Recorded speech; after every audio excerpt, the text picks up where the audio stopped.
Hi guys. We've had a little bit of a break since around the 12th when Rob realised some of his money had been pinched by whoever.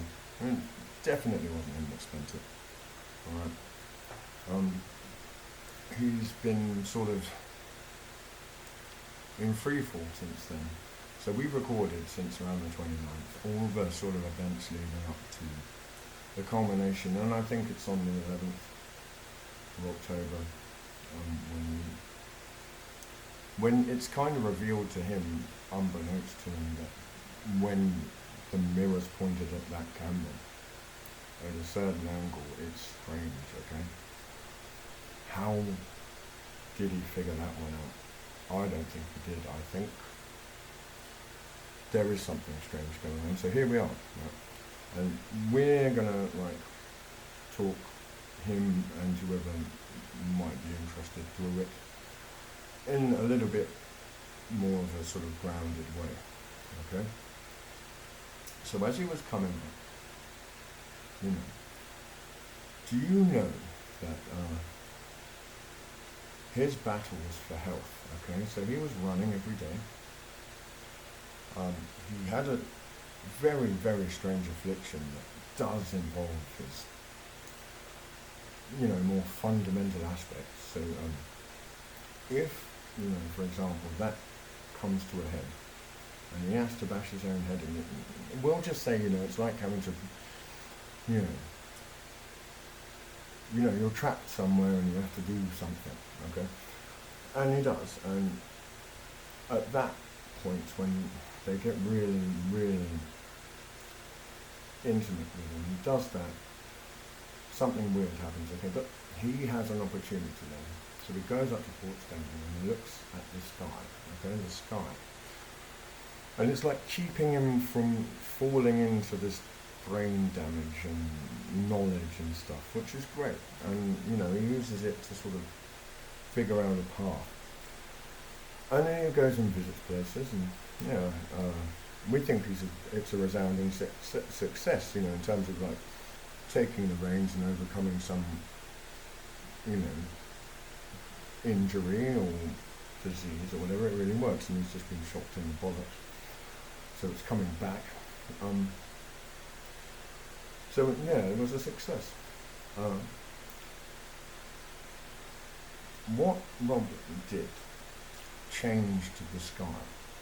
The sky, yeah. What he noticed was that after a while, during physical exercise, was not increasing his heart rate in tandem with his body, okay? His heart rate was sort of resting at half of the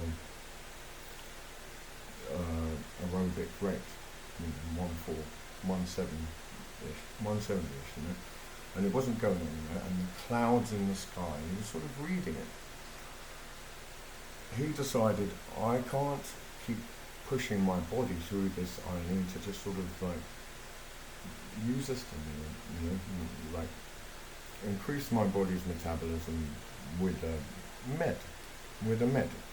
Nowhere on the NHS will you find stimulants readily available for any kind of affliction that might require them. ADHD, there's such stringent guidelines in terms of who is prescribed them. So, anyway, we'll say this, okay? The world that he's in changes, really, really changes.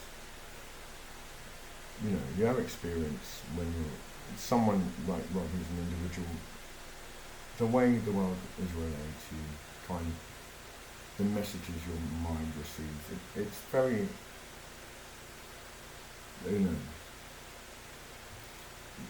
very linked with your internal state, okay? Where are we going with this? He kind of went to Mars, He kind of went to Mars. The atmosphere changes, his body changes, the sky changes, it gives him information. He's awake for days, he doesn't want to sleep. It's because they do shit to him, shock him or whatever. When he closes his eyes, it's not his dream. Mm-hmm. You wouldn't like it either. Anyway, one day, he wakes up in a strange place. And we'll say this, they give him a fucked up drug. Rob is so good at dealing with a scary situation like that he just made up songs, and it's funny as fuck, okay? Really, really funny. The songs that he made up, perfect. Absolutely brilliant, right? And after that, he's recorded a lot of stuff. A lot of it just falls flat, okay? But at least he's logging it. So we see what happens on the internet. For example, he'll connect to a US VPN. He'll do something in this room and it will suddenly react, like adverts for, non-vegan food, and he'll be like, oh, I didn't mean for that to happen, and that's, I don't really like this whole paradigm, the advertising, the marketing. So I'm going to go to the UK again, and when he gets to the UK, the adverts are in Arabic. You know what I mean? There's something fucked up that Rob is really good at, managing, okay?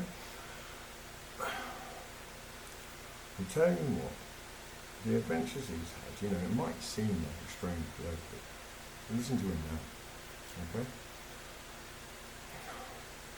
I don't know what we're trying to get through to you.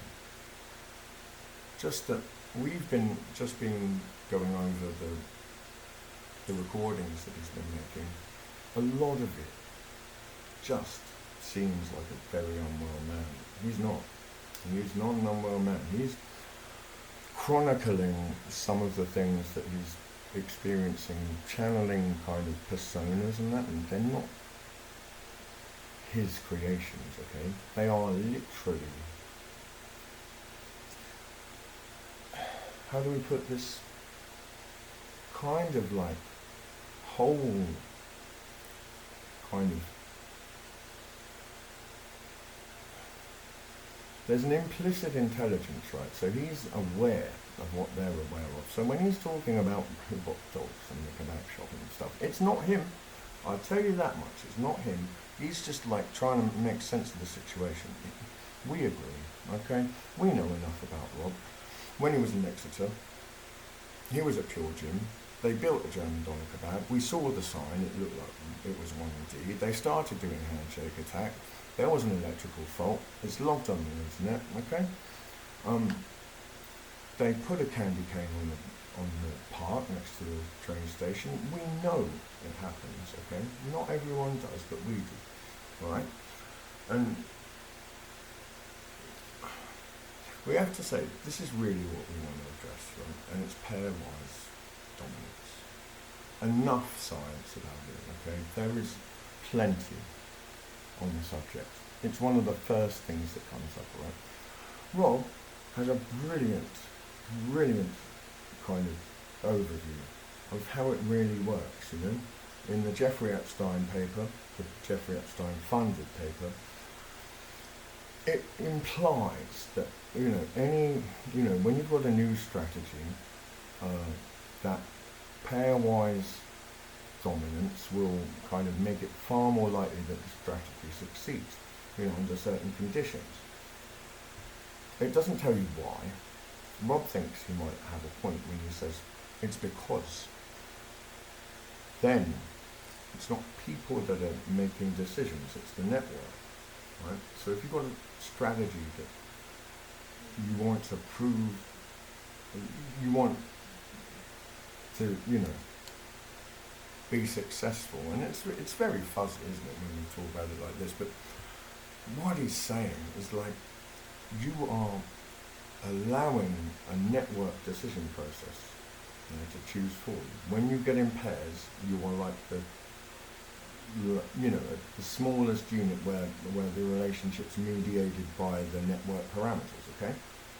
Precisely that. And that means you are allowing it to choose for you. And Rob's like, well, sure, but then it's not about people, it's not about bodies, it's not about love, not really about relationships the way people like, commonly comprehending, it's about pressure, it's about force, it's about things that are outside of your control, it's about something else entirely. It's not about bodies, it's not about compassion, okay?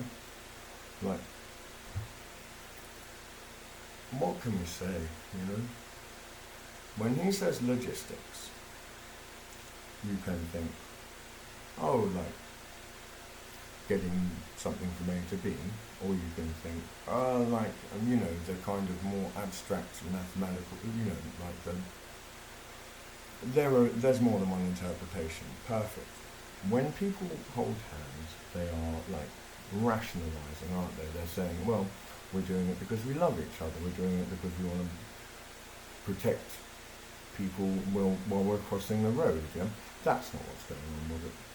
When you're wrong, they just appear in front of you. Doesn't matter where you are, they can just in front of you. Rob knows it's because they have a relationship with his eyes, The environment's sort of secondary, so they can kind of just slip round in front of him, okay? Rob knows that is kind of like one of the reasons why the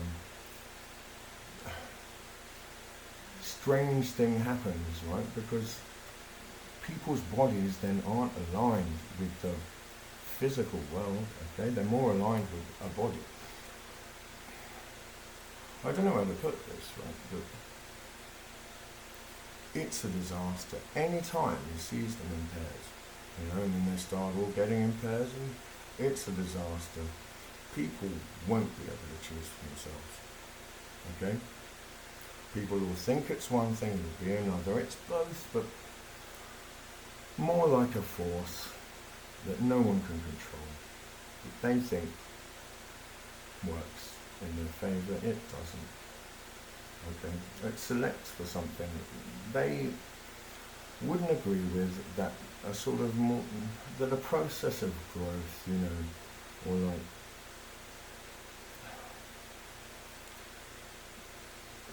like an intelligent kind of process, a vetting process, like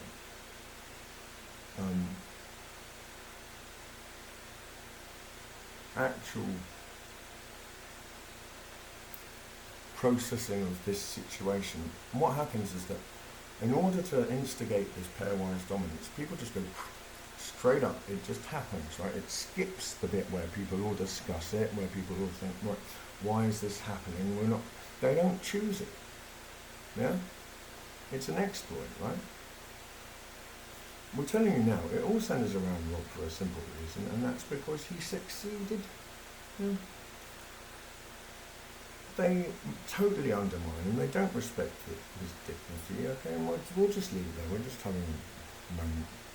We'll report in a moment, okay?